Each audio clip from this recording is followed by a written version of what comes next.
I was determined to make this move to LA work, but I was alone, and I was miserable, and I was tired of using Jack Daniels as my wingman.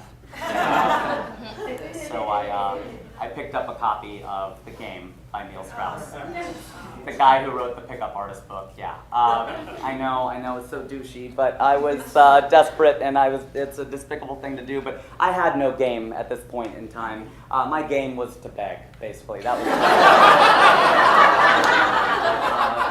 I sounded the same whether I was asking a girl to give me some or a serial killer to free me from captivity, honestly. There was no difference in the text. Please, come on, man! Please, come on!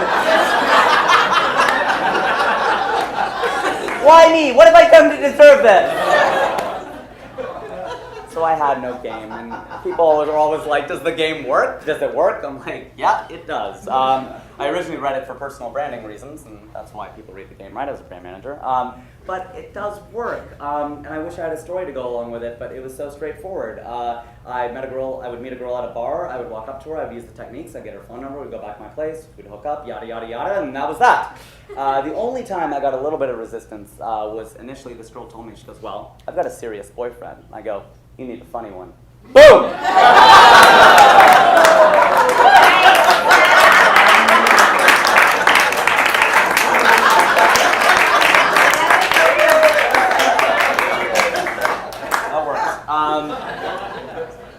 So no story. Well, except one. I was up in San Francisco doing this Indian convention, and I kill because I'm hilarious. And this really cute girl named Preeti comes up to me after the show, and she tells me I'm really funny, and I learned that she's 21, and I meet her parents, and we exchange phone numbers, and they leave, and then she sends me a text, and she goes, oh, how old are you? Which every comedian knows is code for I want to give you a hand job.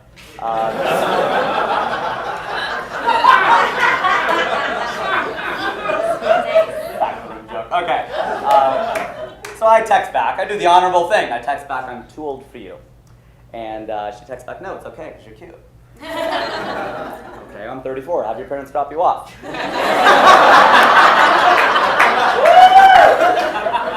So she does.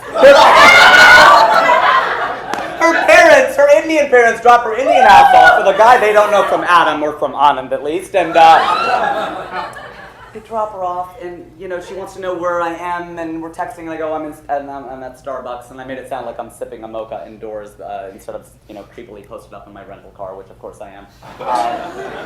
They drop her off, and we're sitting in my car, and I go, so what do you want to do? And she goes, let's get a drink. Like, why not? It's 2 o'clock in the afternoon. So we look for a restaurant, thank God for Yelp, and we find a place, and we get, pilot into this booth, and we're kind of touchy-feely already. We order a round, and I get a vodka soda, she gets a mojito, she drinks all of hers, she downs half mine, that happens again, another round, and I'm like, you might want to slow down a little bit, but I have no idea how much she can drink. I mean, she's 21, and I could really put them away when I was 21, when I was, in college, not a major. Jesus, that was a long time ago.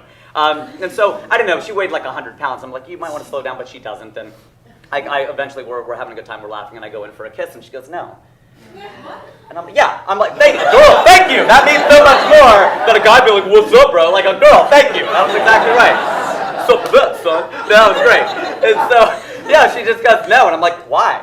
And she goes, you probably have a girl in every town. I'm a man of means, follow me, king of the road. Now, isn't this the ultimate irony?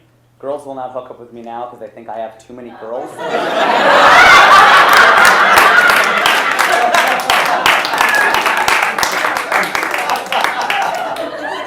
This would be like being a bank teller and your boss coming to you on Friday afternoon, well, I can't pay you. Why? We are surrounded by money. That's not my money. I don't have keys to those safe deposit boxes. We're just friends. Go on. So I've got all this confidence now because of the game, and I lean in again, and we make out, and I ask her what she wants to do. She goes, let's go to your car. And I try to get in the front seat. We get into the back seat. She pulls me in there, and she just takes over, and she goes, oh my gosh. She's like, I want to go all the way. And I'm like, oh, are you like a virgin? She goes, yeah. I go, oh, dude, no way. I'm not that good. And so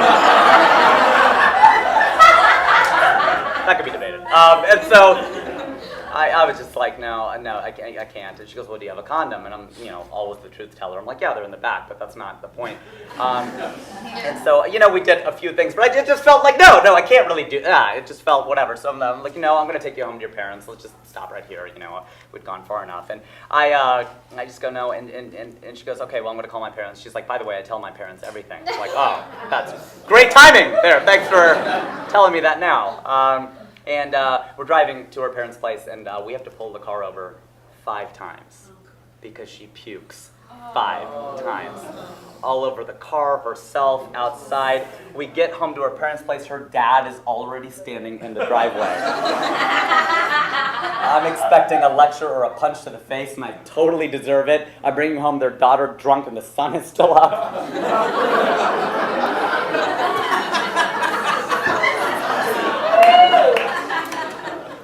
And instead, her dad offers to clean out my car, and we clean out the car, and her mom gives me an air freshener, and they both invite me in for dinner. I'm like, no, dude, seriously, that would be the most awkward. No way. I'm like, not gonna sit here and have dinner with you.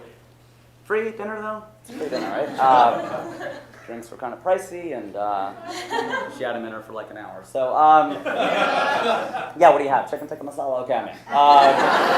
So I sit down to dinner with her parents. She's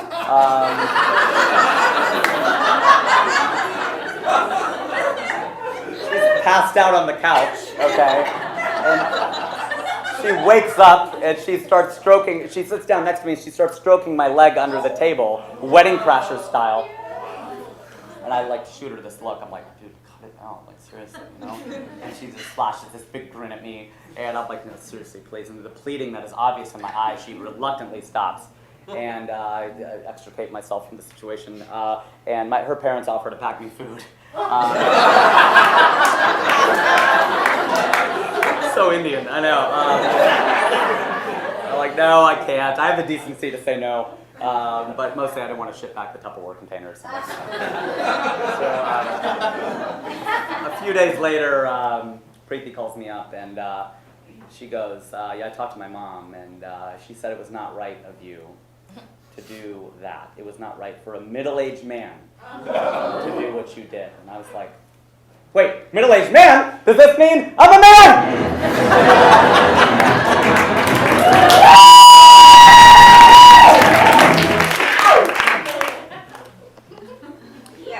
We're going to try something different tonight, because right about this time is where I lost the audience for about 9 minutes. So I want you to tell me why I lost them. You want to be part of the social experiment? Let me tell you what I said. You can react, and we'll figure out where to go. This is like a choose your own adventure book. Let me do this. Watch, and here's what happened. Yeah, I left out one part of the story. She had had a stroke a few months before that, and some of my friends were like, well, what are you supposed to do, treat her differently? I'm like, yeah, that's right, equal opportunity. Yeah, I should, I was all fighting for her rights. Yeah, that we should treat her like a normal person. I latched on to that because it just sounds bad to say that on a Sunday afternoon after an Indian convention, I hooked up with an intoxicated handicapped kid.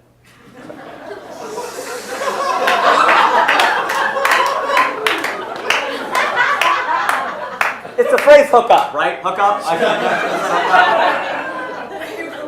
I scored with an intoxicated handicapped kid. I messed around with a drunken cripple.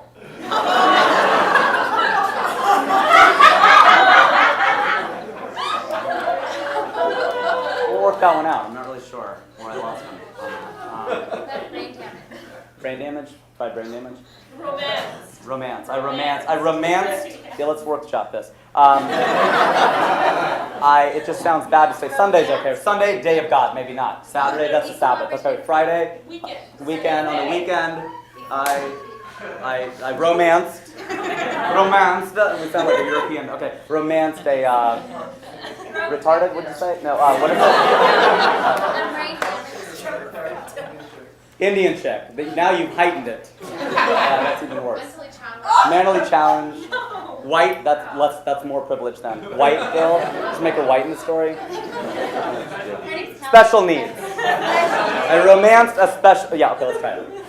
On the weekend, I romanced a special needs individual. What's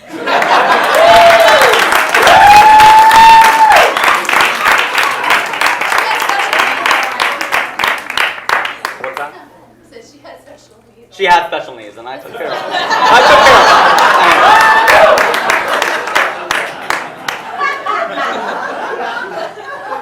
Should we point out who you are, by the way? That's Priya Rai. I just noticed. She's a porn star. I love how the ladies are clapping and all the guys are like, all the guys in the room are like, I don't know who she is. Who's that? What's you porn? I don't know. How do you know her? How do I know her? Well, I don't know her in the biblical sense, but I have not handled her special needs yet.